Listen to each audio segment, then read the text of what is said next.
यानी a ray coming from a high dense medium and into to a low dense medium. Water is high dense from the air, क्योंकि water जो है उसमें particle close together हैं, यानी close close है, and air में particle दूर दूर हैं, तो वाटर जो है वो हाई डेंस हो गया, एयर जो है वो लो डेंस हो गया। अब ये रे ऑफ लाइट जो है ये आ रही है from high dense medium and enter to and low dense medium. तो यहां पर देखो ये वाला एंगल जो बन रहा है ये एंगल आई बन रहा है, ये रे जो बन रही है ये इंसिडेंट बन रही है, ठीक हो गया, इंसिडेंट रे। अब जब ये इंटर हो रही है एयर के अंदर, किस में इंटर हो रही है? एयर में इंटर हो रही है। तो when they inter into the air, तो उस टाइम क्या होगी, क्योंकि ये हाई से लो डेंस में इंटर हो रही है तो अवे फ्रॉम द नॉर्मल हो जाएगी। क्या हो जाएगी? मतलब ये कि इसको जाना यूं चाहिए, देखो अगर ये प्रॉपर मैं बनाऊं तो इसको जाना यूं चाहिए, स्ट्रेट, यूं जाना चाहिए ना, स्ट्रेट। लेकिन ये क्या हो जाएगी, ये अवे फ्रॉम द नॉर्मल हो जाएगी, ये यूं जाएगी फिर। मतलब यहां से इसकी डायरेक्शन जो हो जाएगी वो कुछ यूं हो जाएगी, नॉर्मल से दूर हट जाएगी। एक मिनट में दोबारा से ड्रॉ कर लेता हूं इसको।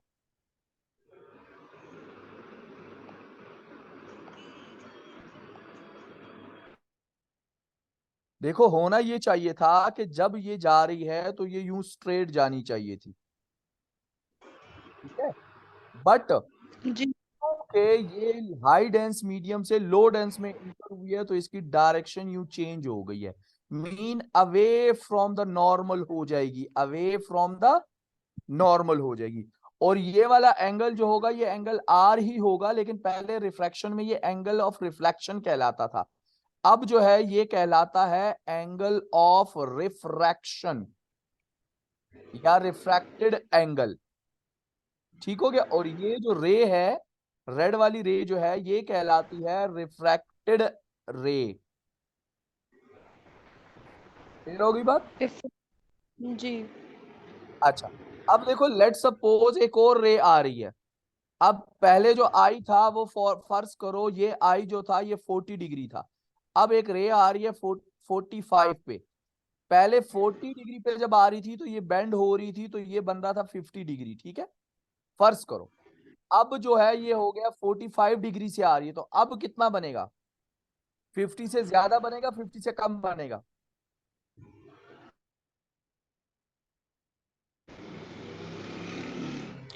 50 से। दोबारा से सुनो मेरा क्वेश्चन, गौर से सुनना मैं दोबारा क्या कह रहा हूं, ठीक है। फर्ज करो पहले जो था वो आ रहा था आपके पास, ये रे जो आ रही थी ये 40 डिग्री से आ रही थी यहां पे, ठीक है, पहले जो रे 40 थी। 40 डिग्री से आ रही थी, ठीक हो गया। यानी लाइन जो है ये 40 डिग्री बना रही थी इस नॉर्मल के साथ, इस नॉर्मल के साथ 40 डिग्री बना रही थी यहां पर।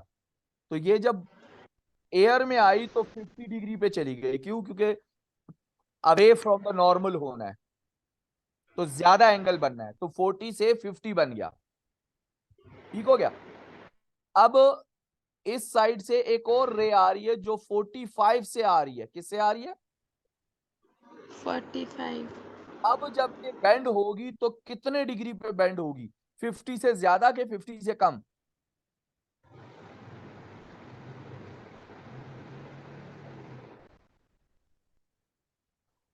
जी बेटा, 50 से ज्यादा? 50 से कम।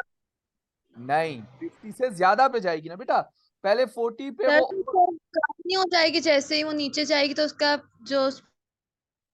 बेटा यहां पर ये 50 बन रहा है ना इस एंगल के साथ, नॉर्मल के साथ बनाना है ना हमने। अब जी जब ये ज्यादा एंगल हो गया तो ये एंगल भी बढ़ जाएगा, तो यानी ये 50 से इंक्रीज हो जाएगा। दोबारा देखो इस चीज को, थोड़ा सा इसको रब कर रहा हूं सारा को, ठीक है। अब देखो अब दोबारा से एक बना रहा हूं, गौर से जरा देखना।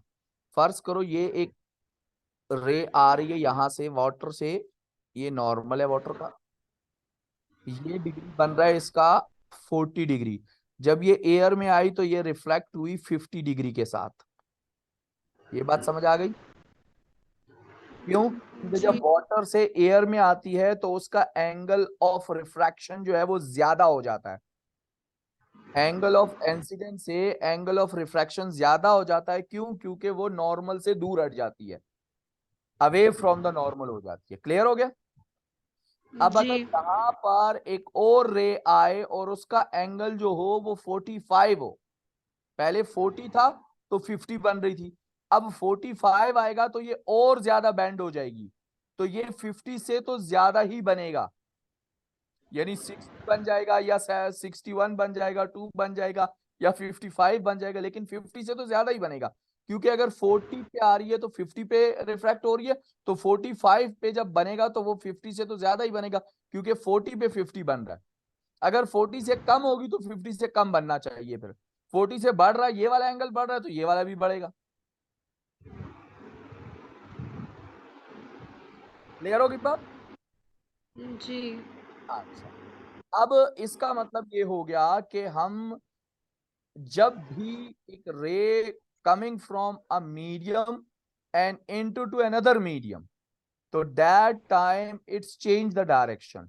वो डायरेक्शन चेंज जो होगा वो दो टाइप का होगा, it's may be toward the normal और may be away from the normal, it depend on the mediums. if a ray of light coming from the low dense medium and into to an high dense medium, so that time the light will be bent toward the normal. And if a ray of light coming from a high dense medium and into to a low dense medium, low dense medium mean जिसकी density कम होती है, ठीक है, जिसमें particle कम होते हैं, तो when a ray of light coming from a high dense medium and into to a low dense medium, that time the ray of light bend away from the normal. तो हमेशा डायरेक्शन चेंज होगी ना? हमेशा direction change होगी जब एक रे of light एक मीडियम से दूसरे मीडियम में इंटर होगी, वो कभी स्ट्रेट नहीं हो सकती। सिर्फ स्ट्रेट होने के लिए एक कंडीशन है कि अगर वो 90 डिग्री पे, मीन कोई रे ऑफ लाइट इस पे आ रही हो और वो रे ऑफ लाइट डायरेक्ट यूं आ रही हो इस जगह पे,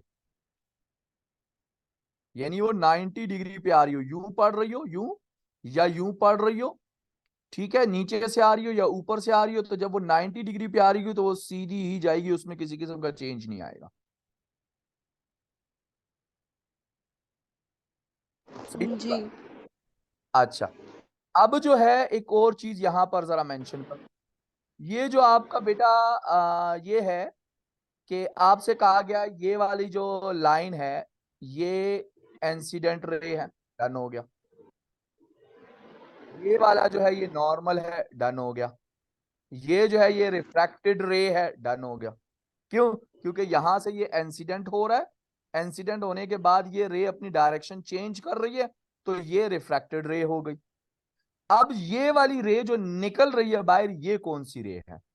अगर एक ही रे इस तरह आ रही होती है एयर से, लेट्स सपोज ये एयर है ना, यहां पर क्या है, एयर है सारा, एयर से एंटर हो रही है ग्लास ब्लॉक के अंदर, ठीक हो गया, और ग्लास ब्लॉक से वापस एयर में जा रही है, जा रही है बच्चा? सर दोबारा बता दें, समझ नहीं आ रहा। देखा, पहले ये एयर से रेड वाली है शुरू में इंसिडेंट रे, वो वो ग्लास ब्लॉक जा रही है। फिर वो जो ब्लू वाली है रिफ्रैक्टेड रे।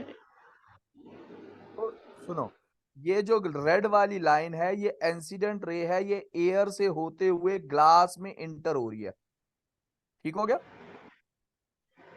जी अब ग्लास में जो ब्लू वाली रे है ये रिफ्रैक्टेड रे है, क्यों? क्योंकि ये ग्लास के अंदर डायरेक्शन चेंज कर दी है। अब वही रे जो ग्लास में इंटर हुई वो ब्लू हो गई, ब्लू से दोबारा वो इंटर हो रही है किसमें? एयर के अंदर।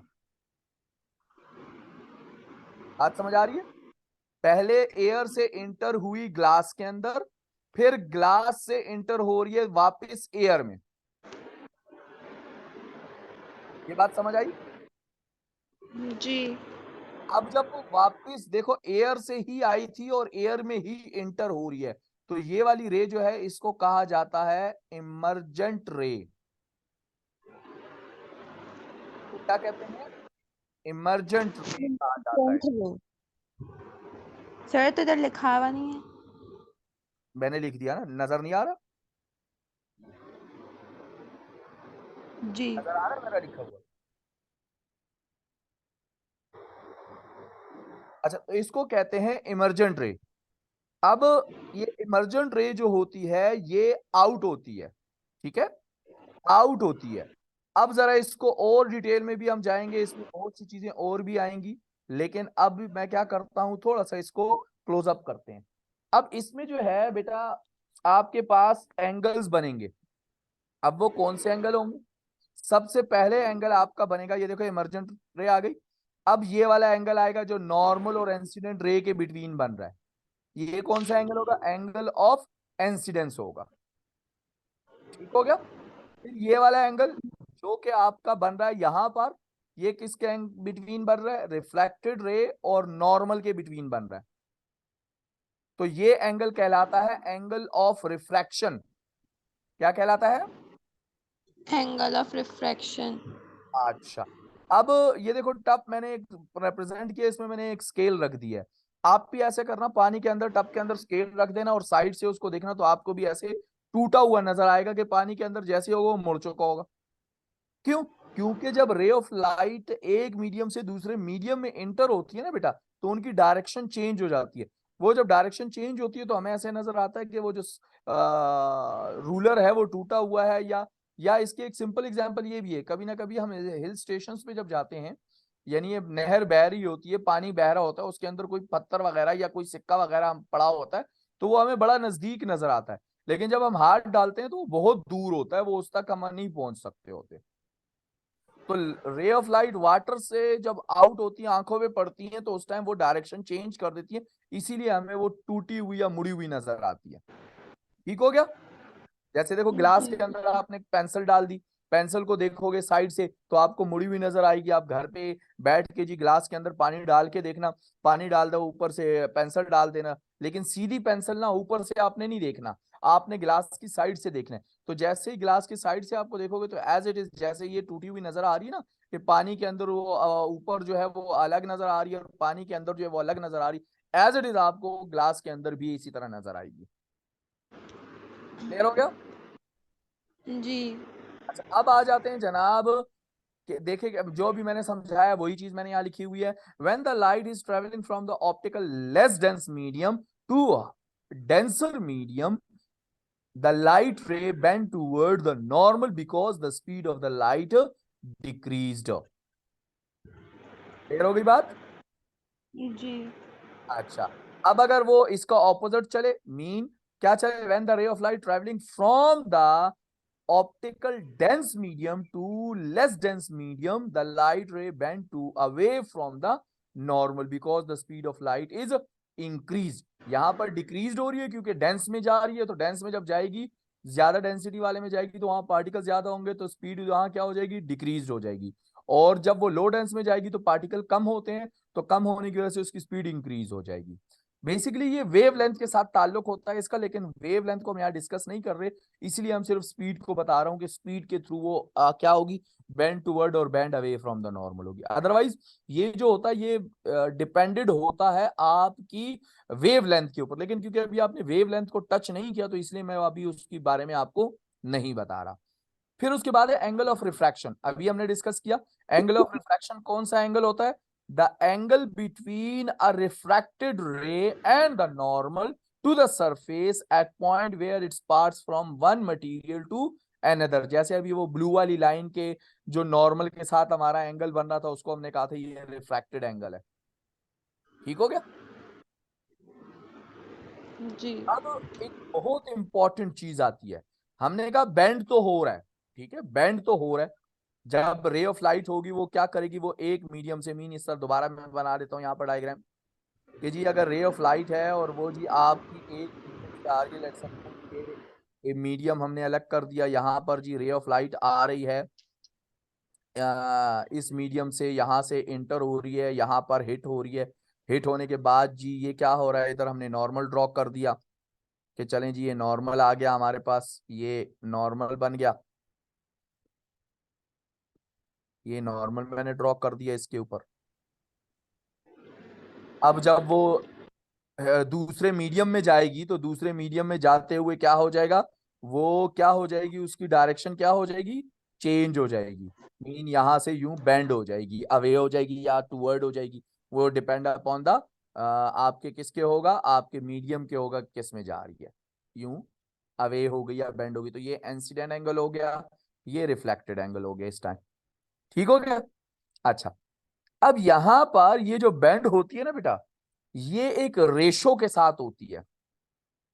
मीन ये नहीं होगा कि जी अपनी मर्जी से बस पहली वाली जो है वो 100 से बेंड हो रही है तो दूसरी वाली 50 से बेंड हो रही है, तीसरी वाली जी 70 से बेंड हो रही है। नहीं, इस तरह नहीं होगा, ये एक फिक्स रेशो से बेंड होगी।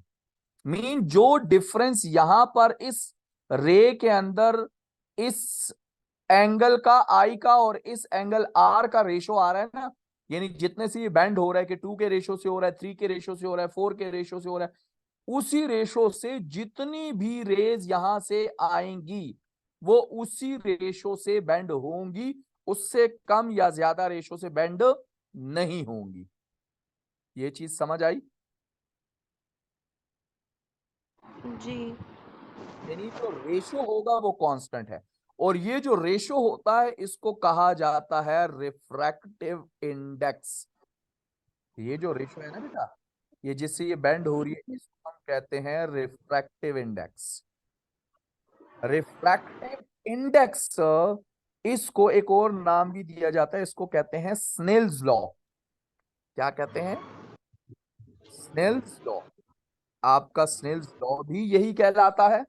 और रिफ्रैक्टिव इंडेक्स को ratio between the sine i and sine r भी हम कहते हैं। यानी ये जो है, ये एक वो रेशो है जिस रेशो से आपकी जो रे ऑफ लाइट है वो बेंड हो रही है। क्लियर होगी बात? देखो, रिफ्रैक्टिव जी। इंडेक्स लिखा हुआ है the property of material that determine the extent to which its cause ray of light to be refracted। इसको रिप्रेजेंट किया, रिफ्रैक्टिव इंडेक्स को लिखा जाता है एन। ठीक है, इसको एन भी लिखा जाता है। ये नहीं है कि आपको कहा जाएगा what is refractive index, sometime n का पूछ देंगे व्हाट इज एन। तो ये होता है साइन आई, यानी इस एंगल साइन आई, ये वाला एंगल है इंसिडेंट एंगल, तो उसका साइन ले लेते हैं हम, यानी साइन कॉस टेन हमने पढ़ा है ना मैथ्स में। तो साइन आई अपॉन साइन आर, ये हमारे पास। साइन नहीं। जी, क्या कह रहे हो बेटा?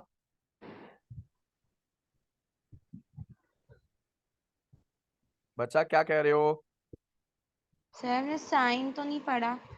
साइन हमारे पास ये एंगल होते हैं जो आपके कैलकुलेटर में मौजूद होते हैं। तो बस आपने साइन को प्रेस करना है, और लेट्स सपोज ये एंगल है 40, तो हमने साइन 40 लिख देना है, आंसर आ जाना है उसका। ठीक है, ये कैलकुलेटर में मौजूद होते हैं पहले से, साइन कॉस टेन, ये तीनों चीजें मौजूद होती हैं। ये ट्राइगोमेट्रिक रेशियोज हैं। आपने ट्राइगोमेट्रिक रेशियोज पढ़े मैथ्स में? नो। अच्छा, आगे आएंगे पढ़ेंगे, फिर उसमें आ जाएंगे आपके पास। ठीक हो गया। तो ये जो है, ये आपके पास रिफ्रैक्टिव इंडेक्स इक्वल होता है साइन आई अपॉन साइन आर के। यहां तक क्लियर होगी बात? जी। अच्छा, अब जरा गौर से सुनो, इसमें एक और चीज बता रहा हूं। ये रिफ्रैक्टिव इंडेक्स सिर्फ साइन आई अपॉन साइन आर के इक्वल नहीं होते। रिफ्रैक्टिव इंडेक्स का एक और फॉर्मूला है sine r upon sine i, यानी इसको उल्टा कर लो तो भी ये आएगा। यानी यहां हमने लिखा साइन आई अपॉन साइन आर, अब मैं लिख रहा हूं sine r upon sine i, दोनों में फर्क है। जब आपका ray of light low dense medium से हाई डेंस मीडियम में इंटर होती है, फिर हम ये वाला फॉर्मूला लिखते हैं साइन आई अपॉन साइन आर। लेकिन जब रे ऑफ लाइट इंटर होती है हाई डेंस मीडियम से इनटू लो डेंस मीडियम, यानी हाई डेंस से लो डेंस में जा रही है, तो फिर हम लिखेंगे साइन आर अपॉन साइन आई। बात समझ आ गई? जी। तो यानी सर आप, जी बोलो। ये जो साइन आई और अपॉन साइन आर और फिर वो जो एन, तो वो अलग अलग हैं फिर? ये बेटा एक फॉर्मूला है, refractive index equals to sine I upon sine r, ठीक हो गया। फिर ये जो एन है जी ये रिफ्रैक्टिव इंडेक्स को रिप्रेजेंट कर रहा है, यानी यहाँ रिप्रेजेंटेशन लिखिए, जैसे वी लिखते हैं स्पीड के लिए, ए लिखते हैं एक्सेलरेशन के लिए, तो ऐसे ये एन लिखा हुआ है रिफ्रैक्टिव इंडेक्स के लिए कि n is equal to sine I upon sine r. बात समझ आ गई? जी जी। अच्छा, तो मैंने आपसे कहा रिफ्रैक्टिव इंडेक्स के दो फॉर्मूले हैं, एक है साइन आई upon sine R. Refractive index उस टाइम जब आपके पास ray of light low dense medium से हाई डेंस मीडियम में एंटर होती है, मतलब ये हो गया कि जब आपकी रे ऑफ लाइट जो है वो एयर से वाटर में जा रही है, ठीक है, से जी वाटर में जा रही है, तो उस टाइम हम उसके लिए साइन आई अपॉन साइन आर लिखेंगे। बट अगर हमारे पास रे ऑफ लाइट वाटर से एयर में जा रही है, mean high dense to low dense जा रही है, तो उस टाइम हम उसको लिखेंगे sine r upon sine i. Clear हो गई ये चीज? जी बेटा मेरा क्लियर हो गई ये? जी अच्छा, आगे चलते हैं। आगे में अब आपके पास सेम इसी के अंदर आपके आता है, एक्सपेरिमेंट्स आते हैं इसके, ठीक है। Experiments to show the refraction of light through glass block, ये ऑलरेडी हम कर चुके हैं, मैं सिर्फ अभी यहाँ पर इसको ऑब्टेन कर रहा हूँ। तो देखा, ग्लास ब्लॉक आपने लेना है, रूलर लेना है, प्रोटेक्टर लेना है, पेंसिल लेनी है, A4 पेपर लेना है एंड 4 ऑप्टिकल पिंस लेनी है। अब क्या कर दिया गया, ग्लास ब्लॉक रखा, ठीक है, पेपर के ऊपर, उसकी आउटलाइंस बना दी यहां पर यूं, ठीक हो गया, आउटलाइंस बन गई। आउटलाइंस के बाद क्या किया गया, उसकी दो पिंस लगा दी, पिन 1 और पिन 2 लगा दी, उसको P1 और P2 का नाम दिया, ठीक हो गया। फिर अब यहां से देखा जा रहा है उसको दूसरी साइड से, जैसे हमने मिरर में किया था ना, सेम उसी तरह यहां पर हम अब क्या कर रहे हैं, अब हम ग्लास ब्लॉक में भी कर रहे हैं। बीच में ये ग्लास पड़ा हुआ है, इसके एक साइड पे मैंने पिने दो लगाई हुई हैं और दूसरी साइड से देख रहा हूं। अब यहां पर सेम उसी तरह मैं देखता रहूंगा, मैं देखूंगा ये दोनों पिने आपस में छुप जाए, मीन ये वाली पिन P1 और P2 ये दोनों आपस में छुप जाएं, एक दूसरे के पीछे छुप गई, तो यहां मैं तीसरी पिन लगाऊंगा जो ये लगी हुई है हमारे पास, ठीक हो गया। उसके बाद मैं यहां से देखूंगा, फोर्थ पिन लगाऊंगा, लेकिन ये फोर्थ पिन ऐसी लगाऊंगा कि ये थर्ड पिन, इस थर्ड पिन के पीछे ये वाली पिन और ये वाली पिन, यानी P1 और P2 इस P3 के पीछे बिल्कुल छुप जाएं, तो ये फोर्थ पिन लगा दूंगा। जब मैं फोर्थ पिन को देखूंगा तो फोर्थ पिन के पीछे P3 P1 और P2 तीनों पिनें छुपी हुई होंगी। क्लियर हो गया? अब मैं क्या करूंगा, अब इन सबको उठा लूंगा, उठाने के बाद ये वाली जगह जो है, यानी इन पिंस की लाइन मिला दूंगा आपके यहाँ पर, ग्लास ब्लॉक तक ओपन कर दूंगा, तो ए बी आ गया, और ये यहाँ पर पिन 2 3 और 4 की लाइन को स्ट्रेट मिला दिया, तो ये सी डी आ गया। अब मैं ए को सी से मिला दूंगा, यहाँ पे ए को सी से मिला दिया, तो आपकी रे ऑफ लाइट जो है वो इंटरप्रेट हो गई कि ऊपर से आ रही है, ए और बी रे ऑफ लाइट आ रही है, इंसिडेंट है, लेकिन जैसे ही वो ग्लास ब्लॉक में इंटर हुई तो वो मुड़ गई, मुड़ी हुई है ना ग्लास के अंदर, जी और फिर जैसे ही वो वापस आई, वापस से एयर में आई, तो अगेन दोबारा से मुड़ गई, सेम डायरेक्शन में आ गई, ठीक हो गया। तब भी तो उसकी डायरेक्शन चेंज हुई ना? हाँ चेंज हुई, ग्लास से जब आउट हुई तो चेंज हुई, लेकिन यहां पर ये चीज अभी भी आपको मैंने समझाई कि अगर एक रे ऑफ लाइट यहां से आ रही है, देखो ये भी तो एयर ही है ना, और ये भी एयर ही है, तो एयर में वो अपनी डायरेक्शन चेंज, तो यहां पर जो एंगल होगा उसका इंसिडेंट ना, उतना ही एंगल यहां पर भी उसका होगा, क्योंकि एयर और एयर एक मीडियम में रहते हुए रे ऑफ लाइट अपनी डायरेक्शन कभी चेंज नहीं करती। क्लियर हो गई ये बात? जी। अच्छा, इसी को अभी कंप्लीट करते हैं, आगे चलते हैं, डेमोस्ट्रेशन करते हैं टोटल के टोटल क्या हो रही है डेमोस्ट्रेशन मेरे पास। अब देखो यहाँ पर लाइन हमने लगा ली, जैसे मैंने यहाँ लगाई थी, अब उसमें अब यहाँ लाइन लग गई, आपके पास आ गई, टोटल डायग्राम बन गई।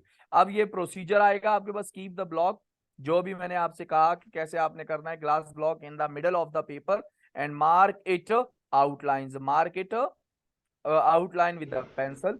उसके बाद क्या हो रहा है आपके पास, उसके बाद जनाब आपने करना है select point A as shown in the margin and draw a normal line, A के ऊपर एक नॉर्मल लाइन बना देनी to the point using the protractor. उसके बाद draw a line A B line बना देनी है एन एंगल ऑफ 45, वो उन्होंने बनाई हुई है लेकिन हमने 45 पे काम नहीं करना, हम जरूरी नहीं है 45 पे, वो आप दो पेने लगा दो, किसी पे भी लगा दो, वो उसी तरह आपने उस साइड से देखना है तो वो आपके पास आनी है। पिन A1 और पिन 2 लगा दी, उसके बाद ये दूसरी साइड पे आगे उसको उसकी दूसरी साइड से देखा तो पिन A1 और पिन 2 को उसके पीछे छुपा दिया, थर्ड पिन लगा दी। अब जब थर्ड पिन लगाई है तो वो ऐसे ही लगा दो कि भाई वो छुप जाए उसके पीछे, फिर फोर्थ लगाओ, ऐसे लगाओ कि तीनों पिने उसके पीछे छुप जाए, तो आपके पास पूरी एक डायग्राम बन गई जो हमने अभी बनाई है। ठीक हो गया? ये हमारे पास एक एक्सपेरिमेंट का एक कैलकुलेशंस आती है, एंगल ऑफ रिफ्रैक्शन यहाँ लिखते हैं हम, ठीक है, फिर साइन आई साइन आर लिखते हैं, मीन जो एंगल आई है 45 है तो इसका साइन ले लेते हैं, तो यहाँ लिख लेते हैं, यहाँ जो रिफ्रैक्शन एंगल हमारे पास आ जाता है उसका साइन लेके यहाँ लिखते हैं, साइन आई upon sine r mean refractive index यहाँ लिखते हैं, लेकिन ये पेपर में जब आपका प्रैक्टिकल आप परफॉर्म करते हो उस टाइम आता है, बट आपके ये प्रैक्टिकल आएगा, हाँ ये जरूर आएगा, आपसे प्रैक्टिकल दे दिया जाएगा, उसमें से आपसे पूछा जाएगा कि भाई रिफ्रैक्टिव इंडेक्स क्या है, या साइन आई निकालो क्या है, या ये कहेंगे कि भाई आर निकालो के क्या है, तो वो आपने देखना होगा। इस तरह टेबल ड्रॉ नहीं करना होता, लेकिन अलग अलग वैल्यूज पूछी जाती हैं वो बतानी पड़ती हैं उनको। क्लियर हो गया आपके पास? जी। आज के लिए इतना काफी है बेटा, ये नेक्स्ट टॉपिक है टोटल इंटरनल रिफ्लेक्शन, ये हम बाद में डिस्कस करेंगे, आज के लिए इतना काफी है, इंशाल्लाह इसको कंटिन्यू करेंगे नेक्स्ट क्लास।